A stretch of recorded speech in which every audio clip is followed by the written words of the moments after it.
ਅਡਾਨੀ ਬਾਨੀ ਜਿਵੇਂ ਤੁਹਾਡੇ ਤੋਂ ਸਿੱਧਾ ਪੁੱਛਾਂ, ਅਡਾਨੀ ਬਾਨੀ वार नहीं चाहते, वो जंग नहीं चाहते। जो बहुत बड़ा जो हिस्सा इंडिया के बहुत बड़े जो लोग एक वर्ग जो है कहता है कि नहीं इन्हों खत्म ही कर देना है। इस माइंडसेट से निकलना होगा। दो नेशन बन गया एक रियलिटी है और इस माइंडसेट से निकल के अगर दोनों मुल्क मिल के चलेंगे तो दोनों मुल्क का भला है। नहीं तो दुनिया देख रही है लोग हथियार बेचणगे, फायदा डिफेंस कंपनियां ते होगा, तबाह साडे बंदे होणगे, तबाह उन्हां दे बंदे होणगे। और पाकिस्तान तो ऑलरेडी कंगाली की स्थिति च है। इंडिया भी जो डेवलपमेंट का जो साडा पेस है जिस ढंग से असीं डेवलप कर रहे हैं ਉਹਦੇ बीच तुसी 10 साल अगर फुल टाइम वार हो जाए तो तुसी 10 साल पीछे जाओगे। और अमेरिका कभी भी अपने एरिया से कोई वार नहीं लड़ रहा, ना मैक्सिको में वार है अमेरिका नाल, ना कोई कनाडा का वार है, नॉर्थ यूरोप में भी कोई वार नहीं है। अमेरिका के जो इतना बड़ा डिफेंस बजट जो है वो कितने जाता है, वो एशिया जैसे मुल्क से ही जो इतना बड़ा जो विवाद रहता है तो डिफेंस बजट किसी न किसी बहाने आता है। तो कहीं ना कहीं अमेरिकन इकोनॉमी ਨੂੰ ये जो आर्मामेंट और डिफेंस का जो एक बहुत बड़ा जो खर्चा है लगभग $1 ट्रिलियन के आसपास defence budget, annual defence budget America तक पहुंच गया है। सऊदी अरब का अपना इंटरेस्ट है कि इंडिया बहुत बड़ा लार्जेस्ट पेट्रोलियम मार्केट है इंडिया का, इंडियन कॉर्पोरेट सेक्टर नाल सऊदी अरब का एक बहुत बड़ी साझेदारी हैगी। तो यूएई दे कॉर्पोरेट सेक्टर और इंडियन कॉर्पोरेट सेक्टर में भी बहुत बड़ी साझेदारी है। कतर का सबसे बड़े गैस और LNG का इंपोर्टर असी इंडिया है। तो मैंने लगता है कि इस्लामिक वर्ल्ड की तरफ से एक सीरियस डिस्कशन चल रही है कि किसी ढंग से इन्हों पीसफुली रिजॉल्व करो। पंडित साहब ਤੁਹਾਨੂੰ ਕਿੰਨਾ ਯਕੀਨ ਹੈ ਕਿ ਸਿੱਧੀ ਜੰਗ ਨਹੀਂ ਲੱਗੇਗੀ? ਹਾਲਾਤ ਉਧਰ ਨੂੰ ਵੱਧ ਰਹੇ ਨੇ। पाकिस्तान ਨੂੰ 20% अगर डिफेंस बजट बढ़ाना पड़ेगा तो कहीं ना कहीं पाकिस्तान की इकोनॉमी को असर पड़ेगा। इंडिया को भी 4-5 अरब डॉलर, 7 अरब डॉलर बढ़ाना पड़ सकता है। अगर फुल फ्लेज वार हो गया तो 1 लाख 2 लाख करोड़ रुपया का तो एक्स्ट्रा खर्चा होगा ही। तो मैंने लगता है कि एक बहुत बड़ा क्राइसिस वर्ल्ड में है। ये जो वार मॉन्गरिंग जो हर जगह की वार करो वार करो वार करो, तो ये एक बहुत बड़ी क्राइसिस है। उस क्राइसिस को अमेरिका भी भुगत रहा है, उस क्राइसिस में असी भी भुगत। चाइना मदद करूंगा लेकिन ये तय है कि चाइना कोई एड या कोई डोनेशन नहीं दूंगा पाकिस्तान में वार के लिए। चाइना वो कर्ज के रूप में दूंगा, फिर वो कर्ज बाद में वसूलूंगा, चाहे वो कारपोरेट एग्रीकल्चर लैंड ले वहाँ पे, चाहे उनके उन्होंने कोई जियो स्ट्रेटेजिक पोजीशन लोकेशन अपने कंट्रोल में कर ले, लेकिन चाइना कोई भी चीज फ्री में नहीं देगा आज की डेट में। अच्छा, एक कोई सीरियस इंटरवेंशन हो क्यों नहीं रहीगी कि अजे देखा जा रहा कि ट्रंप देख रहे ने बह के चाइना का इंटरस्ट तो होर हो सकता है कि कारण की है कि कोई सीरियस इंटरवेंशन नहीं हो रही? तो सेकेंड वर्ल्ड वार के बाद तो एक ऑर्गेनाइजेशंस जो वर्ल्ड लेवल पे बिग ऑर्गेनाइजेशंस का जिम्मेवारी रही है कि किसी वार को रोको, वो बड़े कमजोर हुए नजर आ रहे हैं। जैसे यूएन बहुत कमजोर है, अमेरिका भी बीच में इंटरवीन करता थी, लेकिन ट्रंप बहुत ही सीरियस प्रेसिडेंट मैनू लग रहे ने। तुसी देख लो कि कारगिल वार जब होया सी तो उस समय भी इंटरवेंशन अमेरिका तो होया सी, नवाज शरीफ और वाजपेयी दोनों नाल अमेरिकन प्रेसिडेंट ने उस समय अमेरिकन प्रेसिडेंट ने गल की सी। लेकिन ट्रंप ने बड़ी एक बहुत ही गैर जिम्मेवार तरीके ने कहा कि वो तो 15 साल 100 साल से लड़ रहे हैं। तो कई लोग कह रहे थे कि इंडिया पाकिस्तान का तो 1947 तो झगड़ा है। अमेरिकन अंपेरियलिज्म का डिक्लाइन हो रहा है कि जब एक दौर 'ਚ संस्थावां बनाउंदा सी जिहड़ियां ਉਹਨੇ दुनिया ਨੂੰ डिकटेट करनी बनाईਆਂ, ਹੁਣ ਭੰਗ ਕਰਨੀਆਂ ਪੈ ਰਹੀਆਂ ਨੇ। फंडिंग करदा सी, एड बंद कर रहा गा, ਤੇ ਹੁਣ ਉਹ ਜਿਹੜੀ ਤੁਸੀਂ ਗੱਲ ਕਹਿ ਰਹੇ ਹੋਗੇ ਇਹ कि ट्रंप रेयर अर्थ मिनरल मंग रहे ने, क्यों मंग रहे ने? कि ਇਹਦਾ मतलब खुद अमेरिका बहुत बड़े क्राइसिस 'ਚ, यानी अमेरिकन अंपायर खतरे 'ਚ, इस करके वो ਜਿਹੜਾ ग्रेट अमेरिका का नारा ਦਿੰਦੇ ने। प्रो पंजाब टीवी ਤੇ ਤੁਹਾਡਾ ਸਵਾਗਤ ਹੈ। मैं हाँ यादविंदर सिंह। ਭਾਰਤ ਪਾਕਿਸਤਾਨ ਦੇ ਦਰਮਿਆਨ ਜੰਗ ਦਾ ਮਾਹੌਲ ਬਣਿਆ ਹੋਇਆ ਹੈ। ਹਾਲਾਂਕਿ ਪਹਿਲਗਾਮ ਤੋਂ ਬਾਅਦ ਜਦੋਂ ਭਾਰਤ ਨੇ ਰਿਟੈਲੀਏਟ ਕੀਤਾ, ਉਸ ਤੋਂ ਬਾਅਦ ਲੱਗਦਾ ਸੀ ਕਿ ਛੋਟੀਆਂ-ਮੋਟੀਆਂ ਰਿਟੈਲੀਏਸ਼ਨਾਂ ਹੋਣਗੀਆਂ, ਪਰ ਜਿਸ ਤਰੀਕੇ ਦੇ ਨਾਲ ਲਾਹੌਰ ਦੇ ਅੰਦਰ 에ਅਰ ਸਿਸਟਮ ਨੂੰ ਬਲੌਕ ਕੀਤਾ ਗਿਆ ਹੈਗਾ, ਉਹਦੇ ਤੋਂ ਬਾਅਦ ਇਹ ਲੱਗਦਾ ਗਾ ਕਿ ਲੜਾਈ ਤਿੱਖਾ ਰੂਪ ਲੈ ਸਕਦੀ ਹੈ। कि ये लड़ाई आने वाले दिनों च होर तिखी होएगी और कि इसकी कोई विचोलगी हो सकती है, कि इस मसले का कोई हल होएगा जां भारत पाकिस्तान गहरी जंग वल जाणगे। जे गहरी जंग वल जाणगे तो दोवां देशां की इकोनॉमी भी तबाह होएगी। दुनिया का इतिहास है, जंगां ने दुनिया नूं बेहतर नहीं कीता, ਕਮਜ਼ੋਰ ਕੀਤਾ, ਭੁੱਖਮਰੀ ਪੈਦਾ ਕੀਤੀ ਹੈ, ਗਰੀਬੀ ਪੈਦਾ ਕੀਤੀ ਹੈ, ਬੇਰੁਜ਼ਗਾਰੀ ਪੈਦਾ ਕੀਤੀ ਹੈ। ਅੱਜ ਸਾਡੇ ਨਾਲ ਸੀਨੀਅਰ ਪੱਤਰਕਾਰ ਸੰਜੀਵ ਪਾਂਡੇ ਨੇ, ਜਿਹੜੇ ਬੜੇ ਲੰਮਾ ਸਮਾਂ ਸਰਗਰਮ ਪੱਤਰਕਾਰੀ 'ਚ ਰਹੇ ਨੇ, ਕਾਲਮਨਿਸਟ ਨੇ ਔਰ ਜੀਓ ਪੋਲੀਟਿਕਸ ਦੇ ਉੱਤੇ ਖਾਸ ਤੌਰ 'ਤੇ ਧਿਆਨ ਰੱਖਦੇ ਨੇ।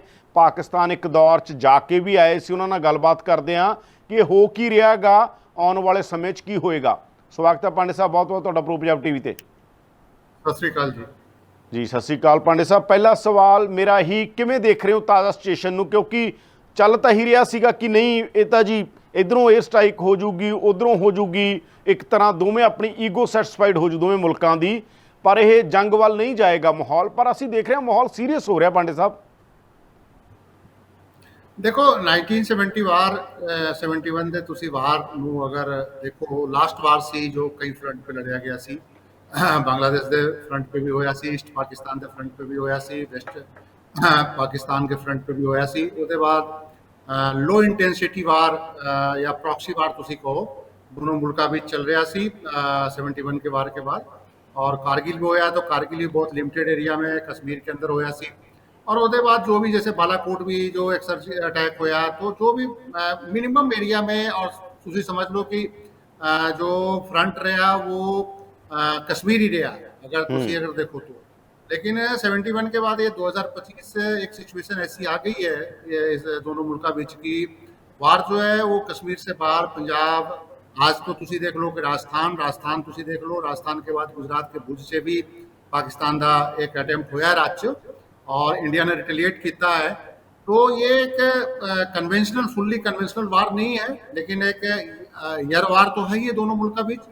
और वो फ्रंट चारों स्टेटा जो इंडिया के 4 स्टेट ने, बॉर्डर स्टेट ने जो वेस्ट पाकिस्तान को लगते ने, चारों स्टेट पे एयर फोर्स के या तुसी को मिसाइल या ड्रोन अटैक होया है। तो ये फुल स्केल अभी वार नहीं है, लेकिन अगर बीच में अगर कोई स्थिति संभालने की कोशिश नहीं की गई दोनों मुल्क बीच, अगर थर्ड पार्टी को इंटरवेंशन हो जाए या बीच में जो गुड ऑफिसेस या मीडिएशन की कोई कोशिश होए, तो मैंने लगता है कि वार आगे नहीं बढ़ूगी। लेकिन अगर ये बढ़ गई तो मैंने लगता है कि दोनों मुल्क का खासा नुकसान होगा। और ये साढ़े इंटरेस्ट नहीं है, साढ़े इंटरेस्ट एकदम नहीं है, पाकिस्तान के इंटरेस्ट भी नहीं है। और मैंने लगता है कि कोशिश भी हो रही है। आज जिस ढंग से सऊदी अरब के विदेश राज्य मंत्री, ईरान के फॉरेन मिनिस्टर, इस्लामिक वर्ल्ड बहुत सीरियस कोशिश कर रहा है कि दोनों मुल्कों के बीच ये कोई लगातार कोई मतलब किस तरह से कोई बड़ा वार ना हो जाए, तो कोशिश हो रही है। लेकिन मैंने लगता है कि पाकिस्तानी आर्मी का भी एक खुद ही प्रॉब्लम आ गई है, और उन्होंने पब्लिक का प्रेशर है पाकिस्तान से भी। जैसे अपने इंडिया में भी पहलगाम के बाद एक मतलब कि पब्लिक का एक ओपिनियन सी कि ये लगातार हो रहा है और असं चुपचाप बैठे हैं। तो जो इंडिया ने किया, तो उधर पाकिस्तान से भी एक प्रेशर है, पाकिस्तान के पब्लिक में भी एक प्रेशर है कि आखिर पाकिस्तानी आर्मी भी कुछ करे। अच्छा, एक कुछ सीरीयस इंटरवेंशन हो क्यों नहीं रहीगी? कि अजे देखा जा रहा कि ट्रंप देख रहे ने बह के, चाइना का इंटरस्ट तो होर हो सकता है, कि कारण की है कि कोई सीरीयस इंटरवेंशन नहीं हो रही? हाँ, देखो ये 2 कारण है। देखो 2015 के बाद वर्ल्ड सिनेरियो में एक बहुत बड़ी चेंज आई। वो चेंज ये है कि कई मुल्क कई फ्रंट पे लड़ रहे हैं, और ग्लोबल साउथ जो है वो बड़ा मतलब कि इस समय प्रॉब्लम में है। आप तुसी देख लो कि इजराइल फिलिस्तीन का चल रहा है, उधर सीरिया में भी अटैक हो रहा है, तुर्की भी सीरिया में लगातार पिछले 10 साल 15 साल से अटैक कर रहा है। तो और ग्लोबल साउथ में तुसी अगर कहो कि एशिया अगर तुसी साउथ ईस्ट एशिया के कुछ मुल्क में तुसी माइनस कर दो, तो पूरे एशिया वार जोन बन गया है। तो ये कोई किसी का सुन नहीं रहा है। तुसी ये देख लो कि हाउथी पे अमेरिकन अटैक कर रहे हैं, इजराइल फिलिस्तीन पे अटैक कर रहा है, उधर सीरिया पे भी पिछले 5-7 दिन से अटैक किया, लेबनान पे भी अटैक किया। तो इंडिया का भी एक स्टैंड पिछले कुछ दिन से आया सी कि जब दूसरे मुल्कों से कोई भी टेररिस्ट ऑर्गेनाइजेशन के खिलाफ कई मुल्क कार्रवाई कर रहे हैं, तो साढ़े भी हाथ खुले ने, असं भी कार्रवाई कर सकते हैं, साढ़े भी राइट है। एक ये, और दूसरा जो सबसे बड़ा बात है कि जो सेकंड वर्ल्ड वार के बाद जो एक ऑर्गेनाइजेशंस जो वर्ल्ड लेवल पे बिग ऑर्गेनाइजेशंस का जिम्मेवारी रही है कि तुसी वार को रोको, वो बड़े कमजोर हुए नजर आ रहे हैं। जैसे यूएन बहुत कमजोर है, अमेरिका भी बीच में इंटरवीन करता थी, लेकिन ट्रंप बहुत ही सीरियस प्रेसिडेंट मैनू लग रहे ने ਤੁਸੀਂ ਦੇਖ ਲਓ ਕਿ ਕਾਰਗਿਲ ਵਾਰ ਜਬ ਹੋਇਆ ਸੀ तो उस समय भी इंटरवेंशन अमेरिका तो होया सी नवाज शरीफ और वाजपेयी दोनों नाल अमेरिकन प्रेसिडेंट ने उस समय अमेरिकन प्रेसिडेंट ने गल की सी लेकिन ट्रंप ने बड़ी एक बहुत ही गैर जिम्मेवार तरीके ਨਾਲ किया कि वो तो 15 साल 100 साल से लड़ रहे हैं तो कई लोग कह रहे थे कि इंडिया पाकिस्तान का तो 1947 तो झगड़ा है तो मैनू लग रहा है कि ट्रंप ये कह रहा है कि हिंदू और मुसलमान दो कल्चर का लड़ाई है तो 1500 साल से मोहम्मद बिन कासिम के टाइम से जो अटैक होया सिंध में दाहिर हिंदू पे अटैक होया सी उस समय से इन्हों का एक फाइट है कल्चरल फाइट है तो वो लड़ रहे हैं तो चलो ये लड़ाई होंदा रहता है सामान्य रूप से अमेरिकन प्रेसिडेंट का रवैया यानी ट्रंप ने इन्हें क्लैश ऑफ सिविलाइजेशन बनाता हाँ अगर उन्हों का लैंग्वेज को लैंग्वेज को डिकोड करोगे तो उन्हों का कहने का मतलब यही सी असं तो कह रहे हैं कि 1947 से इंडो पाक में लड़ाई चल रही है लेकिन उन्हों का कहने का मतलब ये सी कि ये 1500 साल से लड़ रहे हैं मतलब कि ये लड़ाई जब से साउथ एशिया में इस्लाम आया तो इतने हिंदू और मुसलमान का एक लड़ाई है और बिन कासिम के टाइम से लड़ाई है अगर जो मैं पूरा लैंग्वेज उन्हों का जो डिकोड किया तो ये वो भी बहुत सीरियस नहीं ले रहे हैं तो मैनू लगता है कि अभी जो मेन प्लेयर जो सीरियसली नहीं चाहते हैं कि वार दोनों मुल्कों से बढ़े वो शायद मैनू लगता है कि सऊदी अरब है यूएई है कतर है ओमान है क्योंकि इन्होंने मुल्कों का एक बहुत बड़ा इकोनॉमिक इंटरेस्ट इंडिया में भी है इन्होंने मुल्कों का एक बहुत बड़ा इकोनॉमिक इंटरेस्ट है पाकिस्तान से भी है तो वो नहीं चाहते हैं कि बड़े लेवल पे वार हो जाए और उन्होंने मार्केट पे भी इम्पैक्ट पड़े और ऑलरेडी वेस्ट एशिया में कई फ्रंट पे वार चल रहा है ईरान का भी एक मतलब कि इंटरेस्ट है इंडिया में ईरान का मतलब कि जियो पॉलिटिकल इंटरेस्ट इंडिया में बहुत है ईरान का जियो पॉलिटिकल इंटरेस्ट पाकिस्तान में भी है ईरान ऑलरेडी कई फ्रंट पे लड़ रहा है उधर सीरिया से उधर इजराइल से तो वो नहीं चाहता कि ये बॉर्डर भी पाकिस्तान वाला बॉर्डर भी डिस्टर्ब हो जाए तो कुछ ना कुछ सऊदी अरब का अपना इंटरेस्ट है कि इंडिया बहुत बड़ा लार्जेस्ट पेट्रोलियम मार्केट है इंडिया का इंडियन कॉर्पोरेट सेक्टर नाल सऊदी अरब का एक बहुत बड़ी साझेदारी हैगी तो यूएई दे कॉर्पोरेट सेक्टर और इंडियन कॉर्पोरेट सेक्टर में भी बहुत बड़ी साझेदारी है कतर का सबसे बड़े गैस और एलएनजी का इंपोर्टर असी इंडिया है तो मैनू लगता है कि इस्लामिक वर्ल्ड की तरफ से एक सीरियस डिस्कशन चल रही है कि किसी ढंग से पीसफुली रिजॉल्व करो और ये वार आगे न बढ़े जो अभी तक मैनू लग रहा है लेकिन अमेरिकन प्रशासन की तरफ से मैनू नहीं लगता कि कोई बहुत ज्यादा सीरियस एफर्ट्स है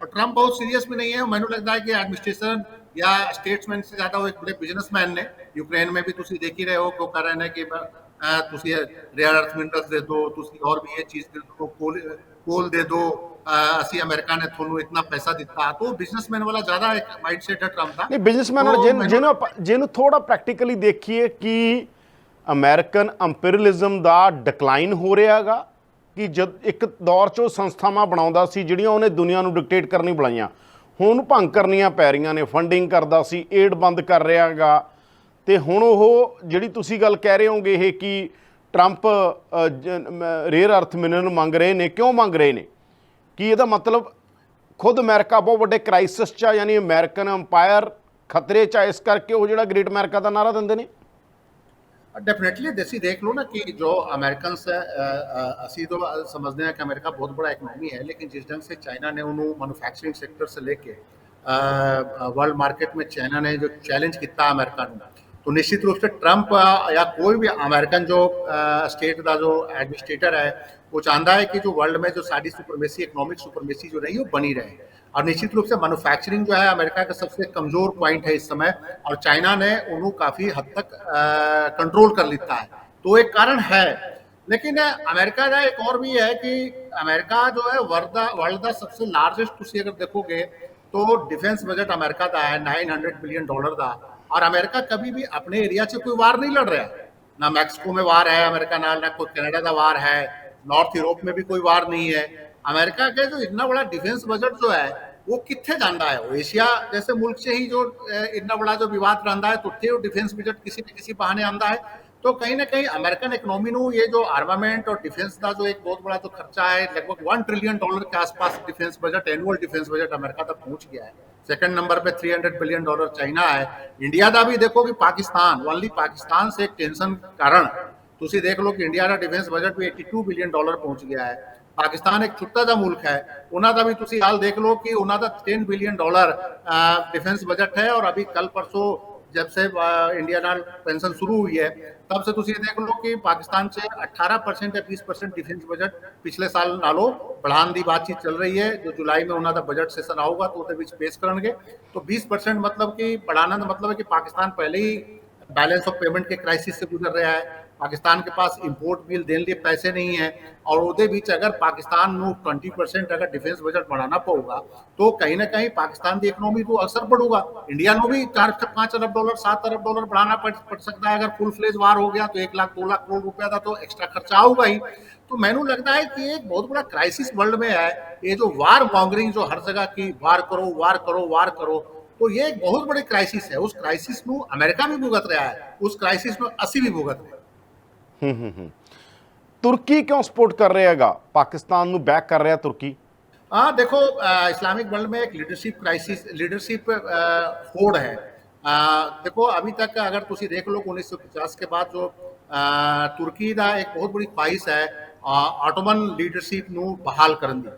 तो इस्लामिक वर्ल्ड बेसिकली तुर्की पाकिस्तान को इसलिए सपोर्ट नहीं कर रहा है कि इंडिया से उन्होंने डायरेक्ट फाइट करना है। तुर्की कहीं ना कहीं इस्लामिक वर्ल्ड में जो सऊदी अरब यूएई की जो लीडरशिप है उन्होंने चैलेंज हमेशा करते रहा है। ऑर्गेनाइजेशन ऑफ इस्लामिक कॉपरेशन जो है वो जेद्दा और सऊदी अरब के कंट्रोल से है, जिसमें 50 से ऊपर इस्लामिक मुल्क ने। और तुर्की जो है, तुर्की हमेशा कभी मलेशिया कभी पाकिस्तान नाल मिल के सऊदी अरब नू, खास करके जो सऊदी अरब के किंगशिप नू तुर्की हमेशा चैलेंज करता रहा है।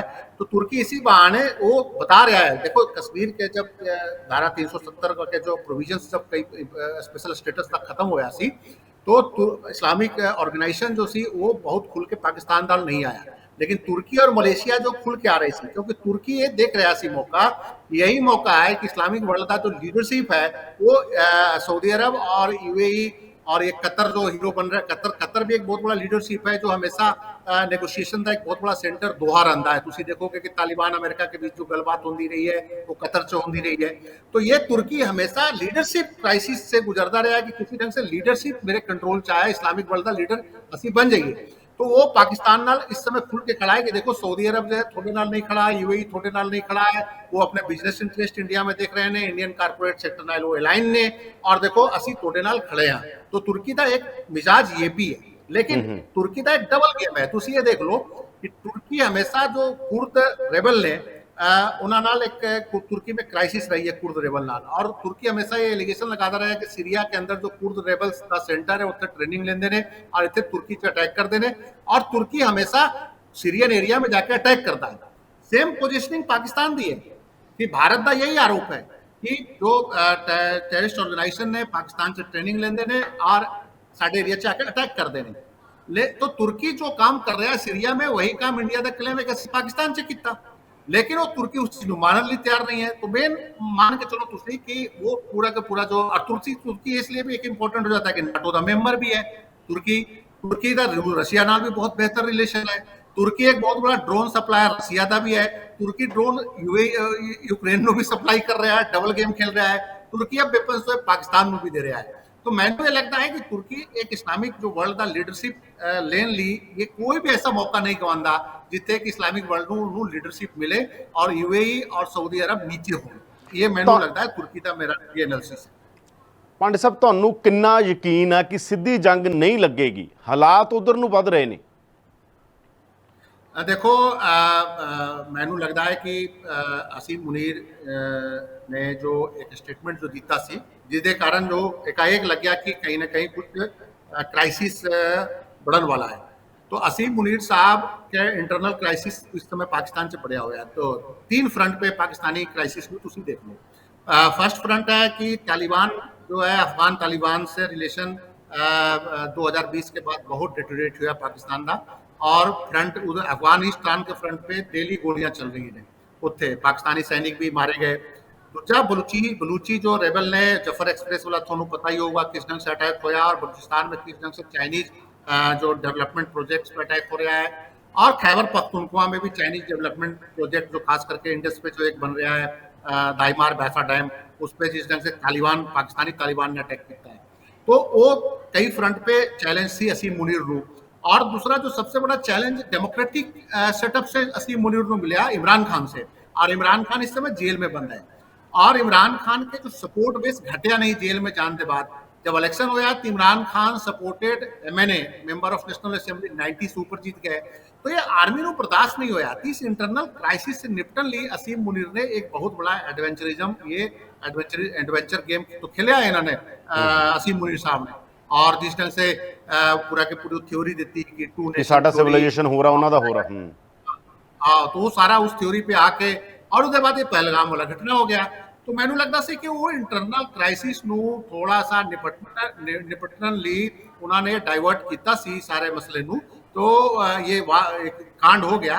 लेकिन मैनू लगता है कि असीम मुनीर साहब अब बीच में फंस गए ने, क्योंकि उन्होंने इकोनॉमी अलाउ नहीं करता।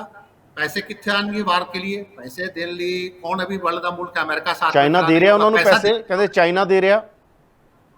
देखो चाइना जो देन की गल है उदा अगर डिकोड करो तो चाइना पहले से ही परेशान है कि ऑलरेडी $26 बिलियन वो चाइना पाकिस्तान इकोनॉमिक कॉरिडोर में चाइना इन्वेस्ट कर चुका। ग्वादर से लेके, ग्वादर पोर्ट से लेके, रेलवे लाइन से लेके, बड़े बड़े डैम्स प्रोजेक्ट में, कोल प्रोजेक्ट, बिजली प्रोजेक्ट में चाइना इन्वेस्ट कर चुके हैं। लेकिन चाइना ਨੂੰ 2015 से 2025 के बीच जितना भी इन्वेस्टमेंट होया है उसका कोई रिटर्न नहीं आया है। तो चाइना जो है कितना मदद करूंगा, देखो वेपनरी की मदद तो हो सकती है, वेपन्स की मदद हो सकती है, लेकिन वो भी क्या फ्री में मदद होगी। जो प्लेन का पाकिस्तान कर रहा है कि साढ़े ये प्लेन इंडिया से बढ़िया है, J-10 और JF-17, ये दो उन्होंने को जो फाइटर प्लेन है। तो एक सवाल है कि क्या चाइना उन्होंने ये सारा जो डिफेंस इक्विपमेंट फ्री में दिता, जैसे अमेरिका यूक्रेन ਨੂੰ दे रहा सी, लेकिन वो ट्रंप कर रहा कि दे वापस दे सानू जितने भी है। तो चाइना कोई भी चीज फ्री में नहीं दूंगा। अल्टीमेट अगर जो मदद आऊगा वो डोनेशन या एड के रूप में नहीं आऊगा, वो कर्ज के रूप में आऊगा। तो अगर कर्ज के रूप में भी तुसी याद होगा आज से 3 साल 4 साल पहले जब बैलेंस ऑफ पेमेंट दा क्राइसिस पाकिस्तान च आया सी, तो चाइना ने $2 बिलियन कर्ज दिता सी। उस समय यूएई भी हाथ खड़ा कर गया सी और सऊदी अरब भी हाथ खड़ा कर गया सी कि असी कितना पैसा थोनू दिए। ऑलरेडी $2-2.5-3 अरब सऊदी अरब पाकिस्तान दे चुकिया सी। तो फिर चाइना से $2 बिलियन कर्ज लेके आए सी। तो चाइना मदद करूंगा, लेकिन ये तय है कि चाइना कोई एड या कोई डोनेशन नहीं दूंगा पाकिस्तान में वार के लिए। चाइना वो कर्ज के रूप में दूंगा, फिर वो कर्ज बाद में वसूलूंगा, चाहे वो कारपोरेट एग्रीकल्चर लैंड ले वहां पे, चाहे उनके उन्होंने कोई जियो स्ट्रेटेजिक पोजीशन लोकेशन अपने कंट्रोल में कर ले। लेकिन चाइना कोई भी चीज फ्री में नहीं दोगा। आज की डेट में कर्फ्यू जी दुनिया के कोई मुल्क किसी को कुछ फ्री में नहीं देता। इंडिया जो फ्रांस से हथियार जो अभी राफेल जो लिखता है, फ्री का तो कोई सौदा नहीं है ना। 68,000 करोड़ का अभी सौदा होया है राफेल का। तो देखो डिफेंस बजट जो इतना बढ़ रहा है, $82 बिलियन डिफेंस बजट, वर्ल्ड के 4th रैंकिंग में सी आ गया है डिफेंस बजट में, 4थे नंबर पे आ। मतलब कि जिस मुल्क से 140 करोड़ की आबादी है, जिस मुल्क से 80 करोड़ आबादी अभी भी गरीबी रेखा के नीचे है, उतने छोटा डिफेंस बजट अगर सिर्फ टेंशन के कारण बढ़ जाए, तो मान के चलो कि एक बहुत बड़ा क्राइसिस है, एक बहुत बड़ा एक फॉल्ट लाइन साउथ एशिया में है। और ये दोनों मुल्क, चाहे भारत हो चाहे पाकिस्तान हो, ये दोनों बैठ के समझना होगा कि इस वार का कोई बहुत बड़ा बेनिफिट नहीं मिलना है। और इससे जो बड़ा बड़ा जो आर्मामेंट के जो बड़े बड़े खिलाड़ी यूरोप में बैठे ने, रसिया में बैठे ने, अमेरिका में बैठे ने, उन्होंने एक बेनिफिट है, उन्होंने एक बिजनेस चल रहा है। यूरोप में तो कोई वार नहीं हो रहा ना। यूक्रेन से जब वार रसिया तो होया, पूरा यूरोप अलर्ट हो गया कि वार यूरोप की तरफ ना आ जाए। अमेरिका, मैक्सिको और कनाडा के बीच तो कोई वार नहीं हो रहा है। तो जितने भी हथियार बन रहे हैं दुनिया से, वो कितने जा रहे हैं? वो तो वेस्ट एशिया और साउथ एशिया से ही आ रहे हैं ना। तो मेरा ये मानना है कि दोनों मुल्क के जो सीजन्ड लोग ने, देखो एक बात मैं और बता दूंगा कि जो लड़ाई हो रही है और लगातार जो कश्मीर की गल होती है ना, मसला है कश्मीर का है ही नहीं। मसला कहीं ना कहीं फॉल्ट लाइन कहीं और है। एक 1947 से ही जो पाकिस्तानी जो इंटेलेक्चुअल्स, पाकिस्तानी आर्मी और पाकिस्तानी लीडरशिप का एक जो ये नैरेटिव है कि एग्जिस्टेंस ऑफ पाकिस्तान, कि एग्जिस्टेंस ऑफ पाकिस्तान भारत नहीं मानता, और इस कारण मिलिट्री नेशनलिज्म पाकिस्तान के अंदर आया, डेमोक्रेटिक इंस्टीट्यूशन खत्म हो गया। जबकि वाजपेयी जी, अटल बिहारी वाजपेयी पाकिस्तान गए सी नवाज शरीफ के टाइम में, 1999 की गल है, मैंने लगता है उसके बाद कारगिल हो गया।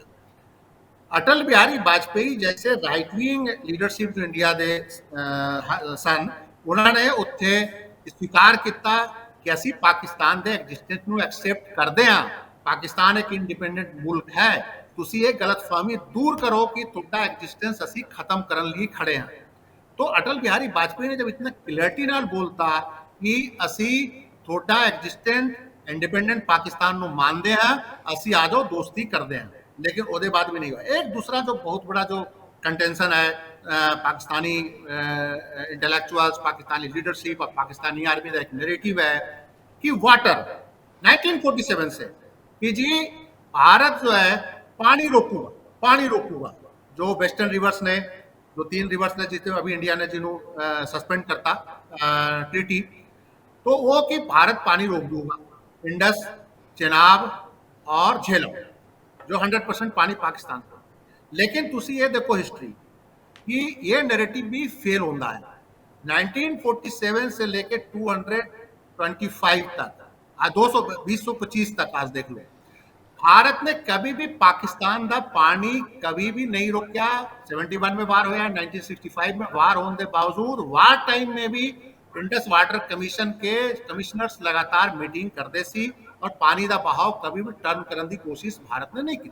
सेकंड कि भारत को ये अलाउ है इंडस वाटर ट्रीटी में कि 3 मिलियन एकड़ फुट जो पानी है जेएंडके के जो वेस्टर्न रिवर्स ने चेनाब, झेलम और सिंधु, 3 मिलियन एकड़ फुट लैंड पानी जो है वो जेएंडके के इरिगेशन के लिए इंडिया यूज कर सकता है, उन्हें स्टोर कर सकता है।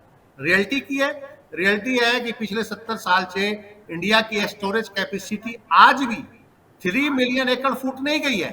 बिल्कुल 1 मिलियन एकड़ फुट स्टोरेज कैपेसिटी है। तो ये एप्रीहेंशन भी पाकिस्तान का गलत है। ये एप्रीहेंशन जो है, ये एप्रीहेंशन पाकिस्तान का नैरेटिव चेंज करने की जरूरत है, साडी नैरेटिव भी चेंज करने की जरूरत है। और सानू ये मानना पड़ेगा एक पड़ोसी है, बराबरी का तुसी व्यवहार करो। उन्होंने जो बहुत बड़ा जो हिस्सा इंडिया के बहुत बड़े जो लोग एक वर्ग जो है कहता है कि नहीं इन्हों खत्म ही कर देना है, इस माइंडसेट से निकलना होगा। 2 नेशन बन गया, एक रियलिटी है। और इस माइंडसेट से निकल के अगर दोनों मुल्क मिल के चलणगे तो दोनों मुल्क का भला है। नहीं तो दुनिया देख रही है लोग हथियार बेचणगे, फायदा डिफेंस कंपनियां ते होगा, तबाह साडे बंदे होणगे, तबाह उन्हां दे बंदे होणगे। और पाकिस्तान तो ऑलरेडी कंगाली की स्थिति च है। इंडिया भी जो डेवलपमेंट का जो साडा पेस है, जिस ढंग से ਅਸੀਂ डेवलप कर रहे हैं, ਉਹਦੇ बीच तुसी 10 साल अगर फुल टाइम वार हो जाए तो तुसी 10 साल पीछे जाओगे और जो साडा जो एक डेवलपमेंट का जो एक स्पीड है वो नीचे आऊगा। तो ये इंडियन लीडरशिप, पाकिस्तानी लीडरशिप दोनों को ये समझने की जरूरत है। लेकिन पाकिस्तान को अभी डिसाइड करना पड़ेगा। पाकिस्तान लगातार कर रहा है, ख्वाजा आसिफ ने भी किया है कि हाँ जी असी 30 ईयर्स डटी वार में रहे, असी टेररिस्टां ਨੂੰ ट्रेनिंग दी रही, यूएस के कांडे पर ट्रेनिंग दी, असी अफगानिस्तान में वार करते रहे और इसका खामियाजा पाकिस्तान भी भुगतना रहा। पाकिस्तान में near about 1 lakh civilians and military person ये टेररिस्ट अटैक से मारे गए। और एक एस्टिमेटेड पाकिस्तान मतलब कि एस्टिमेटेड है कि पाकिस्तान को इस वार अगेंस्ट टेररिज्म में खुद पाकिस्तान को $130 बिलियन का नुकसान 20 साल में होया।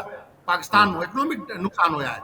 तो पाकिस्तान को जब ये समझ में आ रहा है कि ये टेररिज्म की जो फैक्ट्री है उन्होंने स्टेट के अंदर उन्होंने बॉर्डरी च वो पाकिस्तान को भी डिस्टर्ब कर रहा है, पाकिस्तान की सिविल सोसाइटी मिडिल क्लास को भी डिस्टर्ब कर रहा है। तो उन्होंने खत्म करन, उन्होंने हाथ जोड़न और इंडिया के साथ दोस्ती बढ़ान। और मैनू लगता है कि थोड़ा याद होगा बाजवा साहब, जनरल बाजवा कमर जावेद बाजवा, मैनू लगता है कि एक बहुत ही सीजनड आर्मी चीफ सन बाजवा, उन्होंने एक मतलब कि बाजवा डॉक्ट्राइन दिता सी। और बाजवा डॉक्ट्राइन में उन्होंने क्या सी, उन्होंने कभी भी असीम मुनीर की तरह गैर जिम्मेवार बयान नहीं दिता। 6 साल आर्मी चीफ जनरल बाजवा रहे, 2016 में आए सी, 2016 नवंबर या दिसंबर में आए सी और 2022 या 23 में रिटायर हो गए। 6 साल में उन्होंने यही किया सी कि इंडो पाक रिलेशन इकोनॉमिक फ्रंट पे सुधारना चाहिए और कश्मीर के मसला पर डायलॉग असी कर सकते हैं, लेकिन उन्होंने पीछे ले जाओ, पहले इकोनॉमिक रिलेशंस को ठीक करो। और देखो बाजवा का एक एफर्ट सी कि करतारपुर कॉरिडोर भी रिलीजियस टूरिज्म को भी शुरुआत किया सी, लेकिन वो जस्ट बाजवा का अपोजिट एक मतलब कि माइंडसेट एकदम जिहादी माइंडसेट का आर्मी चीफ जो पाकिस्तान जो आया है और जिस ढंग से उन्होंने बयान दिता है तो वो कहीं ना कहीं अभी तत्कालिक एक कारण है इंडिया पाकिस्तान के रिलेशन ਨੂੰ ਖਰਾਬ ਕਰਨ ਦੀ ਮੈਨੂੰ ਲੱਗਦਾ। ਤਾਂ ਤੁਹਾਨੂੰ ਲੱਗਦਾ ਹੁਣ ਰਿਟੈਲੀਏਸ਼ਨਾਂ ਹੀ ਹੋਣਗੀਆਂ ਦੋਨੇ ਮੁਲਕਾਂ ਦੀਆਂ, ਮਤਲਬ ਇੱਕ ਦੂਜੇ ਦੇ ਉੱਤੇ ਸਿੱਧੀ ਵਾਰ ਨਹੀਂ ਹੋਏਗੀ? हाँ देखो, मैनू लगता है कि बहुत जल्दी दोनों मुल्कों बीच कुछ ना कुछ अब बीच का रास्ता निकलूगा, क्योंकि दोनों मुल्क अफोर्ड नहीं कर सकते बार बार। और जिस ढंग से इस्लामिक वर्ल्ड एक्टिव होया है पिछले 3 दिन में, जैसे ईरान के फॉरेन मिनिस्टर पहले पाकिस्तान गए, फिर इंडिया आए, फिर सऊदी अरब वाले मतलब कि अनएक्सपेक्टेड आए ने, उन्होंने तो कोई ऑफिशियल विजिट नहीं सी, शायद सऊदी अरब के जो मिनिस्टर सी वो भी आए ने। और कहीं ना कहीं साडा कॉर्पोरेट सेक्टर का भी एक इंटरेस्ट है। देखो आज गुजरात से अटैक होया है भुज से, तो साडा कॉर्पोरेट सेक्टर का महाराष्ट्र और गुजरात से बहुत अच्छा इन्वेस्टमेंट है, और साडा कॉर्पोरेट सेक्टर का गल्फ में भी बहुत बड़ा इन्वेस्टमेंट है। तो साडा कॉर्पोरेट सेक्टर भी वार नहीं चाहता। साडा कॉर्पोरेट ਅਡਾਨੀ ਬਾਨੀ, ਜਿਵੇਂ ਤੁਹਾਡੇ ਤੋਂ ਸਿੱਧਾ ਪੁੱਛਾਂ, ਅਡਾਨੀ ਬਾਨੀ ਵਾਰ ਨਹੀਂ ਚਾਹੁੰਦੇ, ਉਹ ਜੰਗ ਨਹੀਂ ਚਾਹੁੰਦੇ?